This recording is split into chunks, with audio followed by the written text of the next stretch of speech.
Ever think about like which fictional robot would win if there were no rules? Not just a quick fight, but a whole battle royale kind of thing. Well, you guys wanted us to analyze the fictional free-for-all, and that's exactly what we're diving into.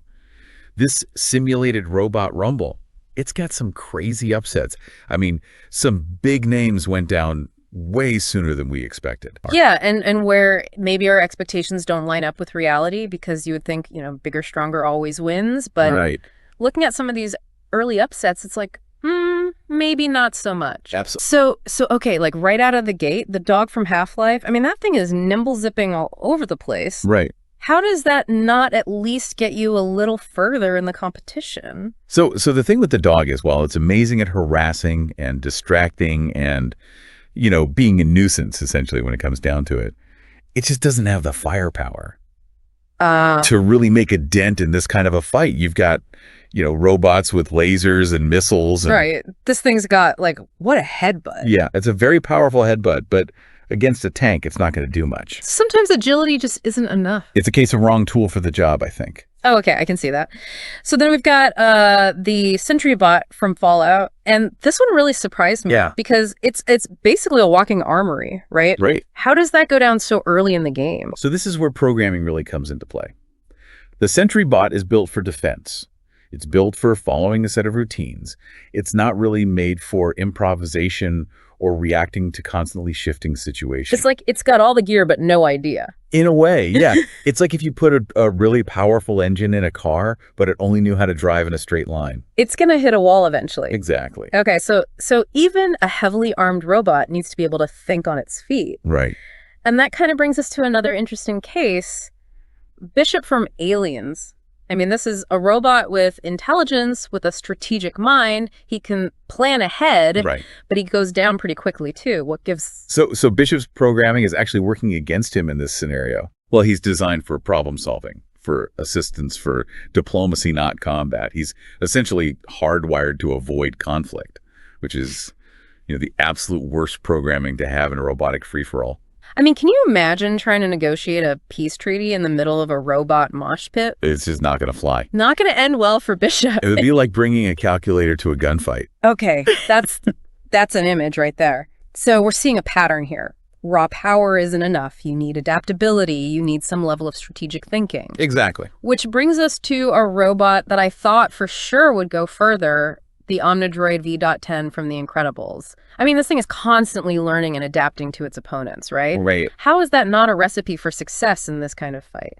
So the Omnidroid is a perfect example of the limits of programmed adaptability. Sure. It can learn, but only within the confines of its original programming. Oh. So it's like it's got a set of building blocks, and it can rearrange them to make new structures, but it can't go outside of those blocks. I see. So in a truly chaotic battle with unpredictable enemies and constantly shifting situations, it eventually hits a wall. It's like trying to learn a new language, but you only study the grammar rules, and then you get thrown into a conversation with a bunch of slanging locals. You're never going to catch up. Precisely.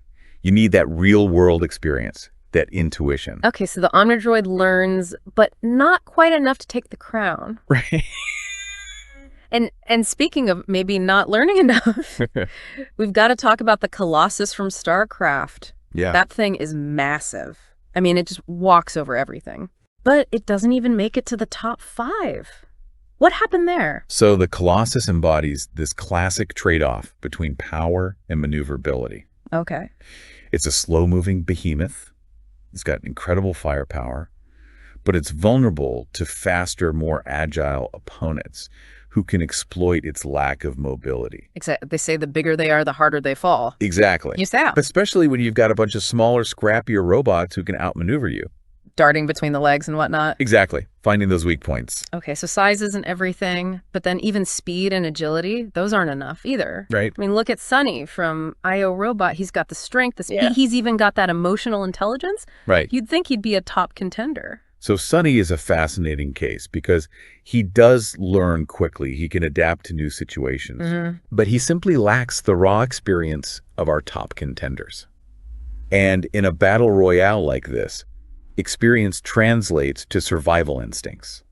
So it's not just about what you can do, it's about how you perform under pressure. Exactly, when the robotic stakes are at their highest. I like that. So Sunny needs a little more seasoning. A little more time in the robotic arena. Exactly. Yeah. And then we have a robot who embodies a very, very specific skill set, Blitzcrank from League of Legends. Right. That grab is the stuff of legend. Oh, it's iconic. But even with that incredible ability, he doesn't make it to the top. How come? So Blitzcrank is a perfect example of how a specialized skill set can be both a strength and a weakness. Okay. That grab is incredibly powerful. Mm-hmm. But if an opponent knows to avoid it, Blitzcrank becomes much less of a threat. So it's a one-trick pony, albeit a very powerful one. It's all about adaptability and being able to adjust to your opponent's strategies. I'd love to see these robots go head-to-head in like a different kind of competition. Like what if it was a race or a game of strategy? Now that would be fascinating to see. Just to see how those different skill sets would play out. Absolutely. Yeah. Which is interesting because like you were saying, some of these robots are incredibly powerful on paper, Right. but they just don't have what it takes to make it to the top. Yeah, and that makes me think about someone like Data from Star Trek. I mean, this is a robot with a positronic brain working at warp speed. Right. You'd think he'd be a shoo-in for the top spot. You'd think so, but he's actually a really interesting case study in the limits of pure intellect. Okay, how so? Well, in a chaotic battle royale, like this instinct and intuition are just as important as raw processing power. I never thought about it that way. Data can calculate probabilities.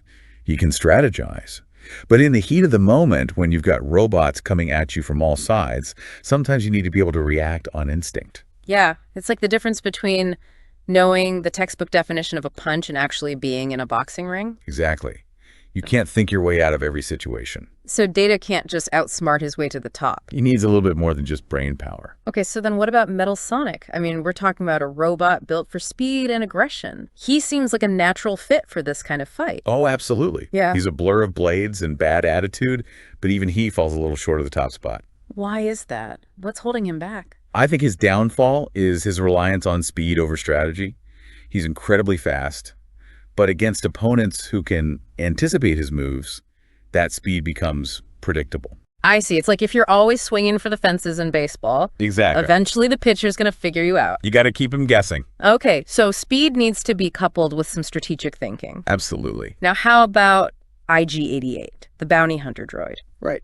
This guy is bristling with weapons. You'd think he'd be unstoppable. IG-88 is a perfect example of how firepower without flexibility can be a liability. He's got the weapons, but he tends to rely on overwhelming force rather than adapting to his opponents. So it's kind of like he's got a hammer and everything looks like a nail. Yeah, and when you're up against opponents who can dodge or outsmart those blows, you need a different approach. So he's got the brawn, but maybe not the brains. In a way, yeah, he underestimates the importance of strategy. It's like they say, work smarter, not harder. Okay, so firepower alone isn't enough. But then we have a robot who seems built for adaptability. Mega Man. Right. This little guy can copy his opponent's abilities. I mean, talk about adaptability. Right. That's got to be a huge advantage in this kind of free-for-all. It definitely gives him an edge. Yeah. He can adapt to different fighting styles, exploit his opponent's weaknesses. But it's still not enough to take the top spot. Right. Because adaptability, while important, can also be a reactive approach. Okay, what do you mean by that? Well, he's always adapting to what his opponent is doing. Yeah. He's not necessarily dictating the terms of the fight. So he's always one step behind. In a way, yeah. He's reacting instead of leading. I see. So it's not just about being able to adapt, it's about being able to control the flow of the fight. Exactly. Okay, that's a really interesting distinction to make. Now this next one, I gotta be honest, it breaks my heart a little. The Iron Giant. Yeah. He's got the firepower, he's got the heart. Like a softy. I know. And he still doesn't make it to the top. The Iron Giant is a fascinating case because he represents this conflict between power and compassion. Okay.